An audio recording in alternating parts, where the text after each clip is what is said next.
caught in a trap. And welcome back to A Neighbor's Choice. I'm your host, David Gornoski, and we are wrapping up with our final segment. It's our Look at Tomorrow today with my good friend, Dr. Yu, a theoretical physicist and aerospace engineer over at Kennedy Space Center, just down the road from where we are today.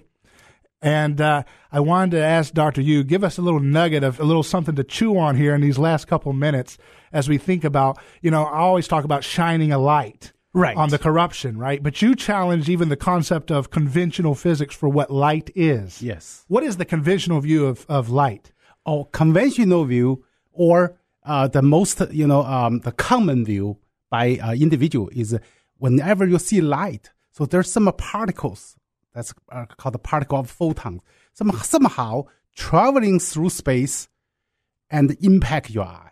Okay. And that's what I find out actually. Whenever you see light, just like you see electricity, there are no particles traveling across the space.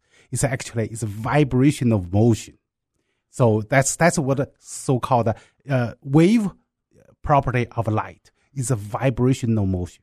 So when we look at light here in this studio here, yeah. What is that? What's happening? It's some kind of a disturbance, and it's creating like a wave, like in a pool. When you throw a stone in a pool and it creates a ripple, it's like that. Yes, just like That's quite accurate description. Say if you threw a rock in a pond or in a pond, so you will create a ripple. So the ripple is a wave, right? So you will sense the light is just like sense wave ripple vibration.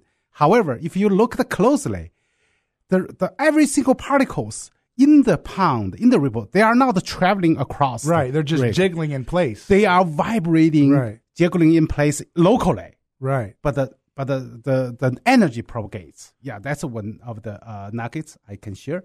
And if you want another one, I can tell you right now, the most critical one is we saw that, atom has electrons orbiting the nucleus. So actually, that's not true. That's not what I find. What did you find?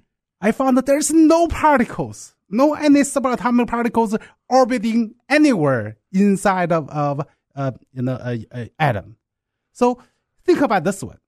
So if you ask any physicist, say, do you believe called the perpetual motion machine? That means a closed system running by itself. Right. Regardless of how the environment. Everybody will say, no, that's crazy. There is no perpetual motion. But you think about it. The atom model we were given, it's exactly a perpetual motion machine. Every particles, every subatomic particles in motion, not in motion, electrons in circular motion from a different orbit forever, regardless the frictions or interactions with gravity, with other atoms. That's just impossible. So you're saying that doesn't exist in what does you not just exist. This is called orbiting electrons, or different orbits. There's a quantum jump. So that has to be changed. So you're challenging a lot of fundamental things in physics, but it seems to me, and I've been investigating this as a journalist in my own work, and if you want to see some of the insights I've been doing, you can email me, david@aneighborschoice.com. Yes. That's david@aneighborschoice.com. You want to keep in touch, and I'll share some of the nuggets that I'm investigating. But what I've seen is that if you're correct, there's a lot of untapped potential investigations for energy, clean and abundant energy that doesn't have pollution, energy that doesn't require big, giant government subsidies to get financed, right? Right. Basically, we human can create anything the nature creates. Wow. Include all kinds of particles. Create gold from regular, so beer bottle, right? The glass or something, because of the element transportation or, some kind of. So you're saying that we can even, if your model of the atom is correct, yes, there is no orbiting electron. There are things that we can do, like even creating new elements from ordinary elements. Right. That's what you're we suggesting. Can create all kinds of different elements.